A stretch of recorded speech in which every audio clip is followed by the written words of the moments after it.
Et si jamais tu te demandes, c'est fait par Binge Audio.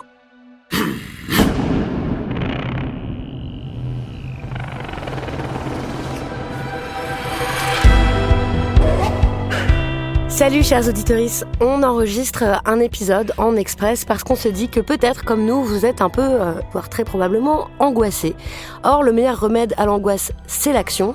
Donc avec mes camarades Naomi Titi et Vincent Hédin, on a 2-3 trucs à partager avec vous à propos de la question que faire. Parce que on vient de voir une victoire spectaculaire de l'extrême droite aux élections européennes qui est arrivée en tête dans l'immense majorité des communes de France. Le président Emmanuel Macron a donc dissous l'Assemblée nationale et voilà qu'on est en plein dans une nouvelle campagne pour les élections législatives qui vont arriver très très vite. Donc on est plein à se demander que faire, parce que si vous écoutez Les couilles sur la table, si vous aimez cette émission, c'est probablement parce que vous aussi vous voulez vivre dans un monde respirable où les femmes et les minorités ne seront plus opprimées. On rêve tous et toutes d'un monde sans exploitation, sans violence, sans domination, sans haine, avec une véritable justice sociale. Et donc voilà, on va partager avec vous nos réflexions et tout ce qu'on a collecté comme idées, conseils sur ce qu'on peut faire. Salut Vincent Hédin. Salut Victor Taillon. Donc toi, tu es journaliste et parfois tu présentes des épisodes des couilles sur la table et tu es l'auteur, entre autres, d'un excellent petit livre tout à fait d'actualité qui s'appelle « Pour en finir avec les idées fausses propagées par l'extrême droite » aux éditions de l'Atelier. Vraiment, je vous le recommande. C'est hyper bien pour contrer tous les arguments qui sont propagés par l'extrême droite. Et Naomi Titi, salut. Salut Victoire. Donc toi aussi, tu présentes des épisodes des couilles sur la table. Tu es une jeune journaliste et toi aussi, tu as collecté plein d'idées et de choses à faire pendant cette période. On est enregistré par Paul Berthiaud. Salut. Salut. Ingénieur du son à Binge Audio. Bon, déjà, la première chose, c'est que le premier parti de France, ça reste les abstentionnistes. Et donc, chers auditeuristes, forcément, autour de vous, il y a des gens qui ne votent pas. Peut-être vous-même, vous ne votez pas. Et donc, chacune, on peut essayer de convaincre celles et ceux qui ne votent pas de le faire, notamment nos proches. Déjà, il y a plein de gens qui savent même pas s'ils sont inscrits sur les listes électorales. Donc ça, vous pouvez proposer de les aider à trouver s'ils sont inscrits ou non. Ça prend vraiment 3 minutes en ligne de faire ça. Et puis leur redire qu'il n'y a pas besoin de carte d'électeur pour aller voter. On peut voter avec son permis de conduire, avec sa carte d'identité, même avec sa carte vitale. Ensuite, sur les choses très pratiques, les procurations, c'est aussi assez facile à faire. On n'est pas forcément obligé d'aller au commissariat, d'ailleurs, pour faire sa procuration. Maintenant, il y a des procédures qui sont un peu plus simples en ligne. Bon, une fois qu'on a dit ça sur le côté pratico-pratique, ce qui est quand même très important, j'ai noté qu'on pouvait lister les gens dans notre entourage, les gens proches, à qui on peut parler, proches ou moins proches, mais par exemple les parents d'élèves à l'école, les gens qu'on fréquente au travail, les gens qu'on connaît un peu de loin sur les réseaux.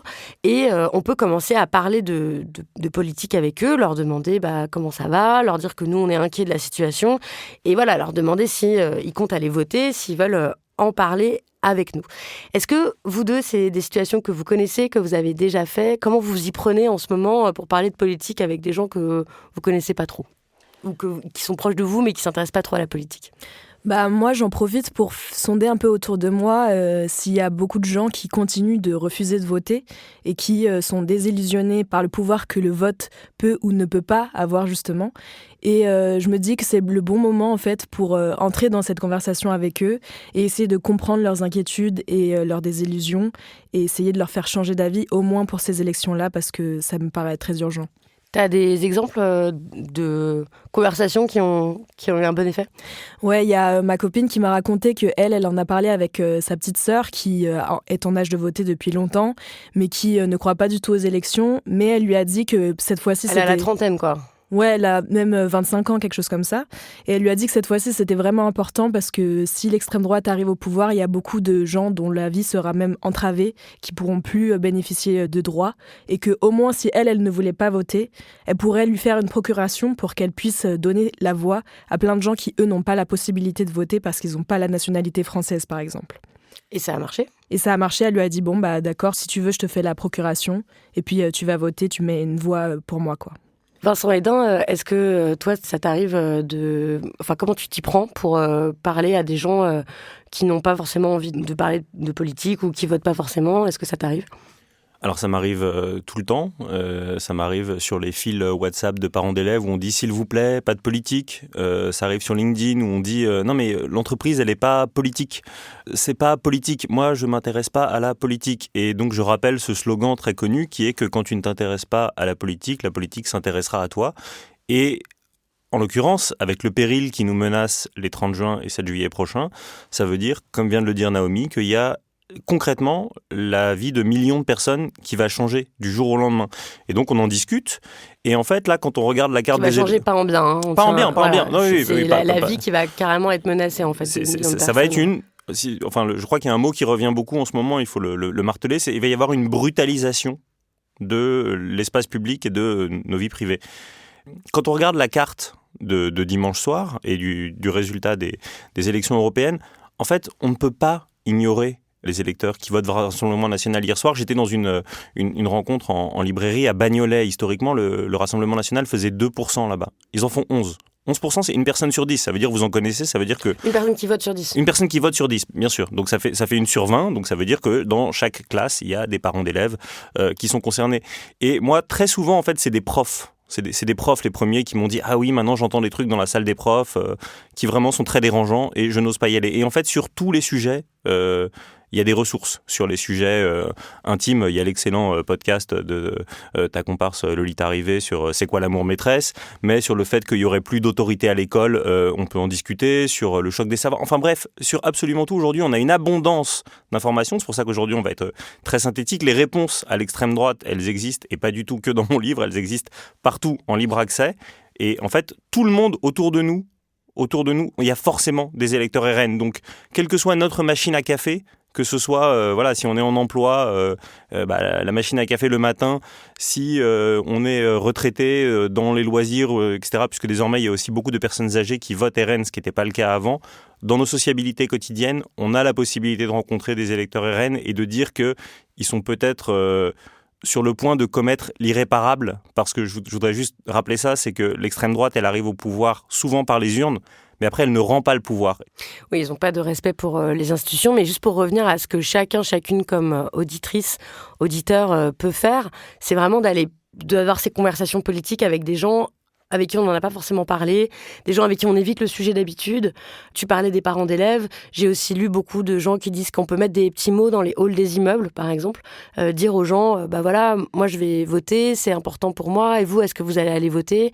Je veux juste vous rappeler que, par exemple, le Rassemblement National n'a jamais voté quoi que ce soit en faveur du pouvoir d'achat, en faveur des plus pauvres.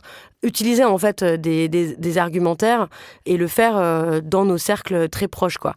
On peut saisir n'importe quelle opportunité. Dimanche, c'est la fête des pères. Hier, il y a un type qui m'a écrit en disant « Je vais offrir ton livre à mon papa qui vote Rassemblement National. » Pas par conviction, c'est pas un fanamili, il en a marre.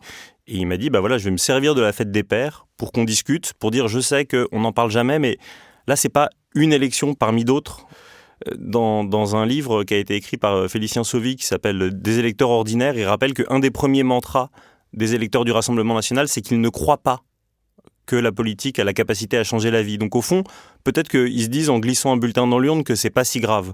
Et donc là, ce qu'on doit leur rappeler, c'est que si, c'est très grave. Il faut dramatiser l'enjeu parce que c'est dramatique. Ça, c'est pour ceux qui votent. Et pour ceux qui ne veulent pas voter, que ça n'intéresse pas du tout, quel est le genre d'argument que vous mobilisez ?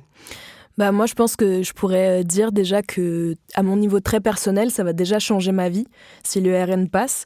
Parce que déjà, en tant que femme lesbienne, j'ai peur de me faire retirer mes droits qui sont parfois très récemment acquis, par exemple le droit à la PMA, la procréation médicalement assistée. Parce qu'en fait, même si le RN maintenant fait comme s'il était devenu gay-friendly, il vote jamais rien en faveur des droits LGBT. Il vote même contre certains droits comme ceux des personnes trans, qui sont très menacés aujourd'hui. Ce qui me fait peur surtout, en dehors de ce fait-là, c'est que la plupart du temps, quand l'extrême droite passe au pouvoir dans des pays européens, les droits des personnes LGBT sont les premiers ou les seconds ou les troisièmes à être menacés, comme ça a été le cas en Italie avec Giorgia Meloni, qui s'est attaquée presque en premier lieu aux droits des familles homoparentales. Elle a fait en sorte que les familles de mères lesbiennes n'aient plus de droits sur leur enfant. Celles qui ne sont pas les mères biologiques, ouais. C'est l'argument que tu donnes par rapport à ta vie. Alors, c'est important en fait de mobiliser aussi des arguments comme ça, de dire pourquoi on vote nous personnellement, parce que c'est beaucoup plus convaincant pour plein de gens que de comparer les programmes et tout ça, de dire pourquoi pour nous c'est important. Toi, Vincent, qu'est-ce que tu donnes comme raison sur ta propre vie quand tu veux convaincre les gens de ne pas voter RN ou tout simplement d'aller voter ? Moi, d'abord, je suis journaliste et le pluralisme dans les médias, c'est pas quelque chose qui les intéresse. Ils ont déjà dit qu'ils comptaient privatiser les médias publics, qui sont un des derniers espaces d'expression avec la presse indépendante. On en est la preuve vivante. Donc ça, moi, ça m'angoisse au plus haut point parce que c'est quand même ce que je consomme énormément. Ensuite, ce qui m'angoisse... Parce que ça veut dire pas de pluralisme dans les médias, ça veut dire...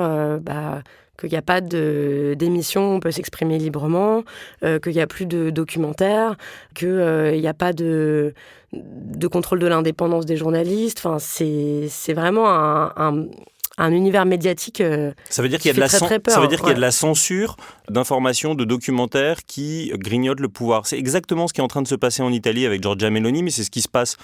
Enfin, disons qu'avec Meloni, on peut encore le voir, mais on le voit plus en Hongrie, puisqu'en Hongrie, il n'y a plus d'opposition possible dans tous les médias publics.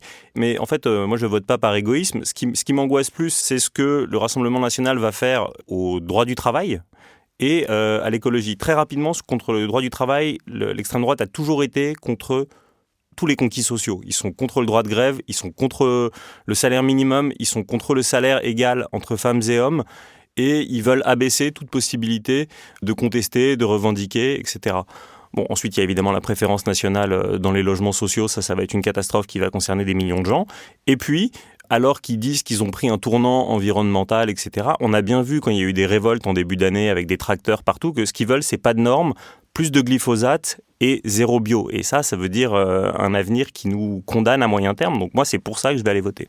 Et justement, sur la préférence nationale, c'est aussi un point qui m'angoisse beaucoup, parce que moi, en tant que fille d'immigrés, je crains que mon père se voit retirer son logement social, se voit retirer ses aides sociales, ses aides médicales à cause de ça, puisqu'il n'a pas la nationalité française.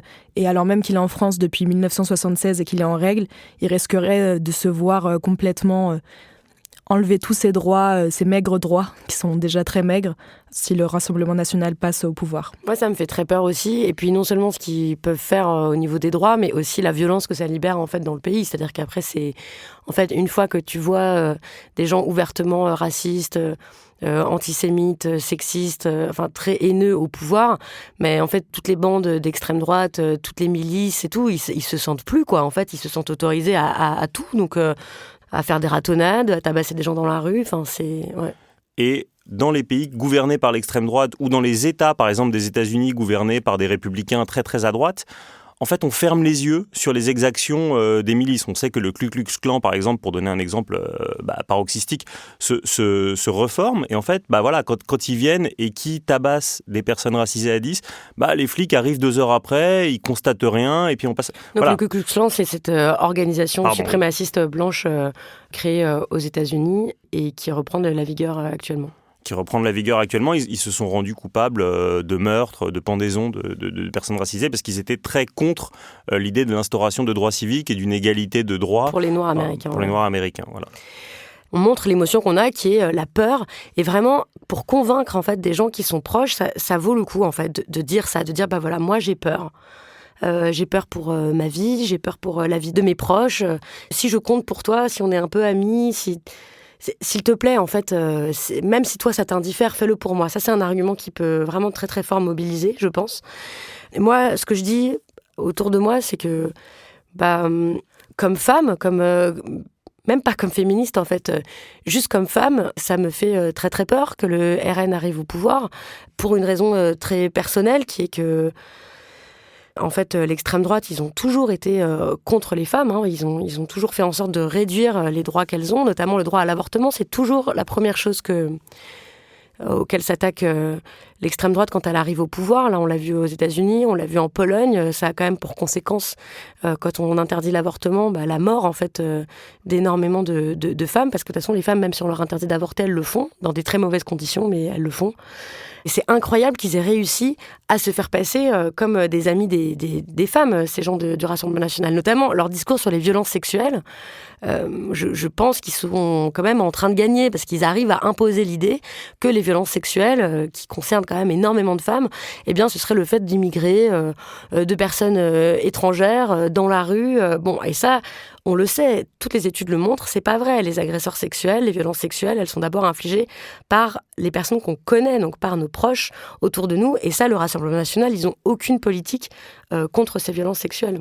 L'histoire jugera quand même la responsabilité de gens comme Vincent Bolloré, qui ont libéré une parole raciste, haineuse, des fausses informations. En ce moment, il y a beaucoup l'idée qui revient dans le débat de est-ce qu'ils devraient avoir le droit d'émettre ces news alors qu'ils ne sont pas une chaîne d'information mais une chaîne d'opinion. Voilà, le racisme, c'est une construction sociale. Il y a des moments où il y a des choses qui sont plus ou moins acceptées dans la société.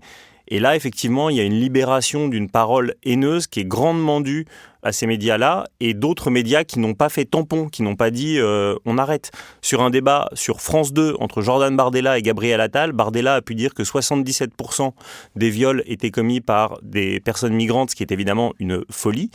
Et Caroline Roux ne l'a pas repris, et Gabriel Attal, qui est censé incarner l'égalité femmes-hommes depuis 7 ans, non plus, donc c'est un peu dramatique.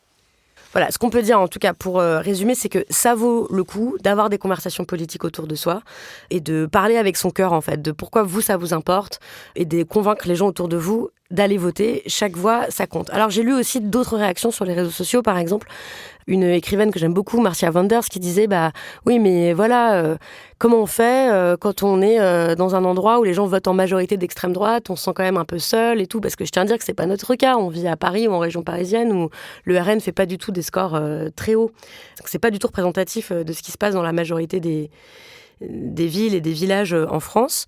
Et j'ai lu une autre réaction d'une autre écrivaine que j'aime beaucoup, qui s'appelle Juliette Rousseau, qui, elle, vit à la campagne et explique que, en fait, ça vaut le coup de se réunir, même à 5, même à pas beaucoup, avec des gens qui sont un peu d'accord. Il n'y a pas besoin d'avoir une carte dans un parti, il n'y a pas besoin d'être une grande militant, un grand militant, juste de se réunir, d'aller faire du porte-à-porte, de faire des petites actions et de parler avec les gens, en fait, et de le faire dans la vie réelle. Ça compte et ça a vraiment, vraiment un impact. Ça fonctionne. Voilà.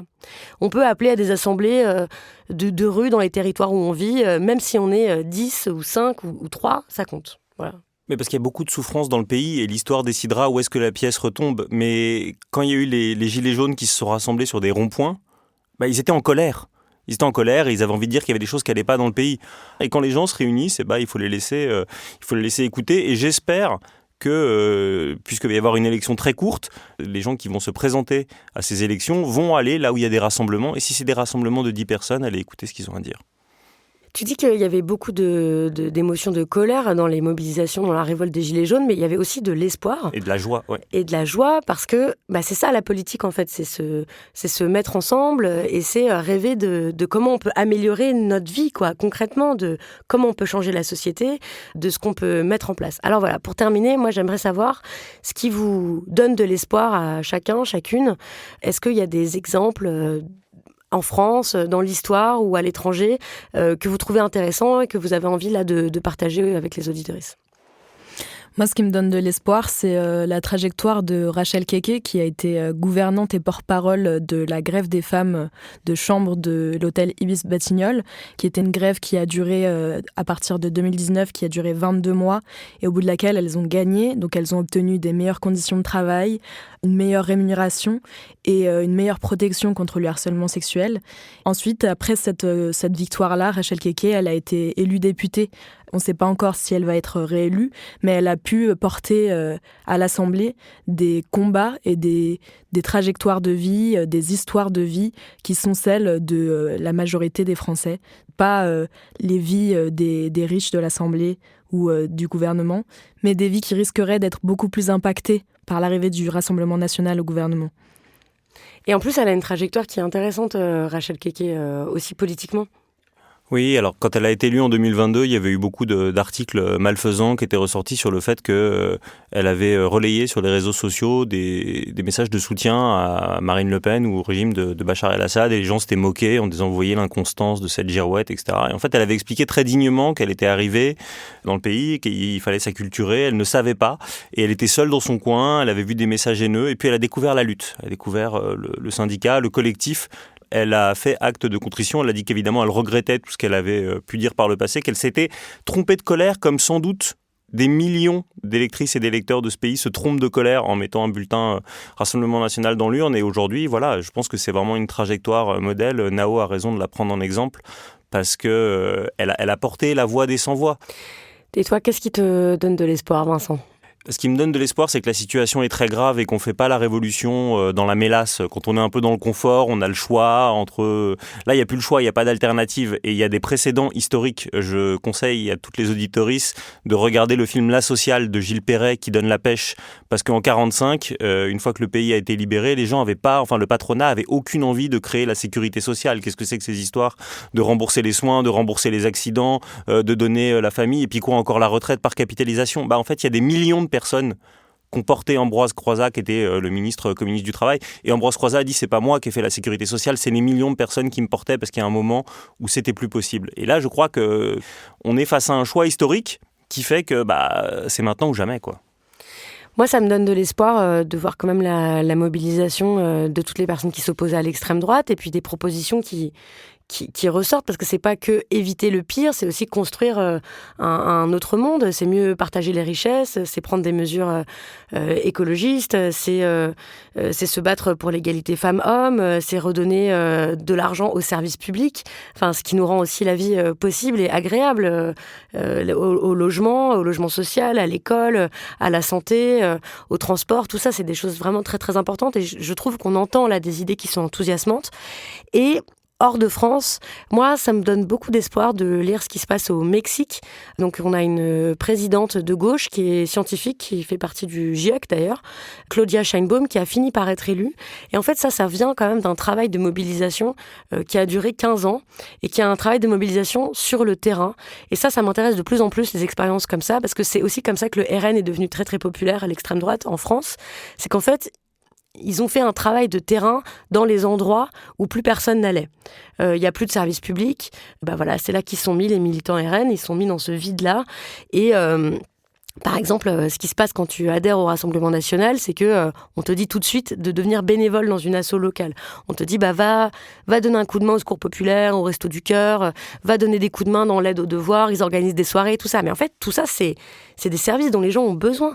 Nous tous, on a besoin des assos, on a besoin d'aide aux devoirs, de s'occuper des vieux, de créer du lien, d'avoir des endroits où se rassembler dans les villes et dans les villages. Et ça, c'est vrai que si c'est pas la gauche qui le fait, ça va être les extrêmes en fait qui vont le faire. Mais ce qu'on sait, donc, c'est que quand on le fait, quand on investit ces espaces-là, quand on rend des services très concrets aux gens, comme ça a été le cas pour la gauche au Mexique, la gauche mexicaine, ils ont ouvert des laveries pour que les femmes elles puissent se retrouver, laver le linge, des centres de santé.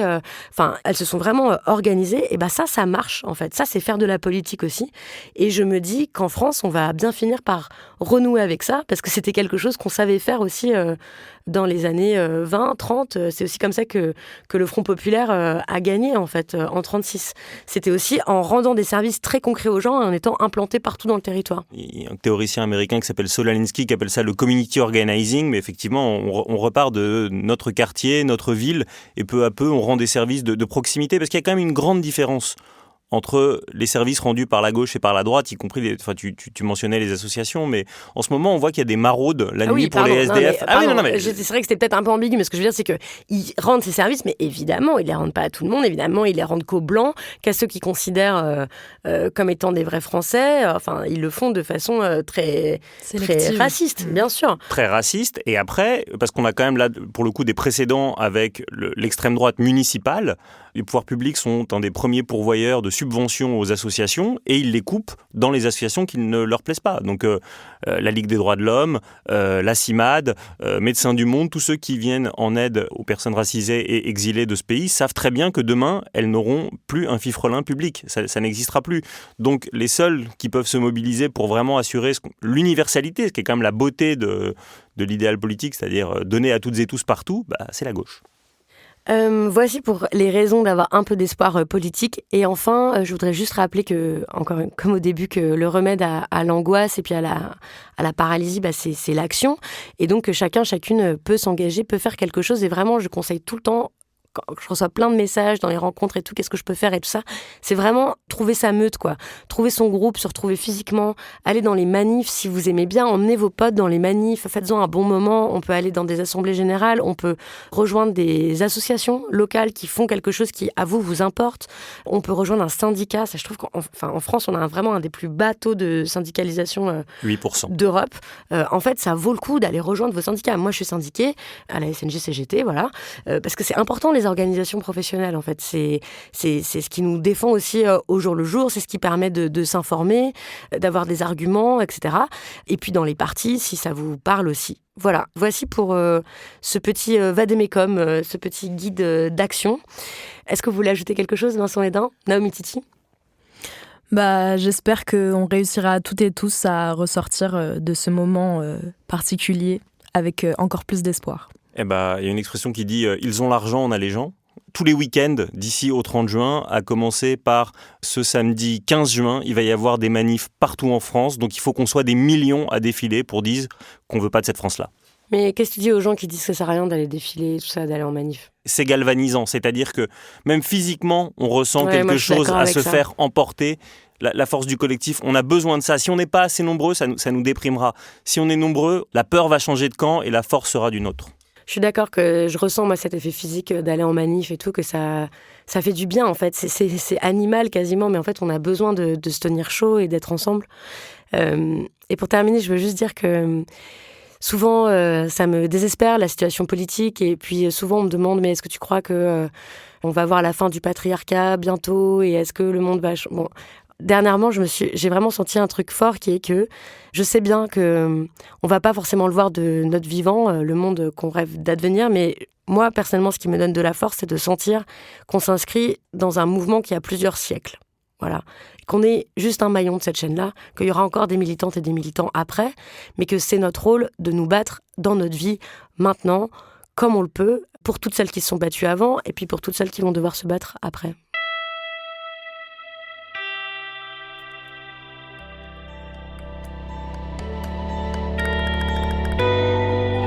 On espère que ça vous a été utile. N'hésitez pas à partager cet épisode si ça vous a plu. On lit aussi vos questions et vos remarques sur les réseaux sociaux de l'émission Les Couilles sur la table, ainsi que sur la boîte mail lescouillessurlatable@binge.audio.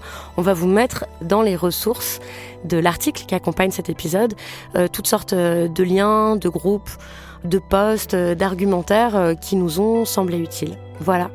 Vive les luttes féministes. À bientôt.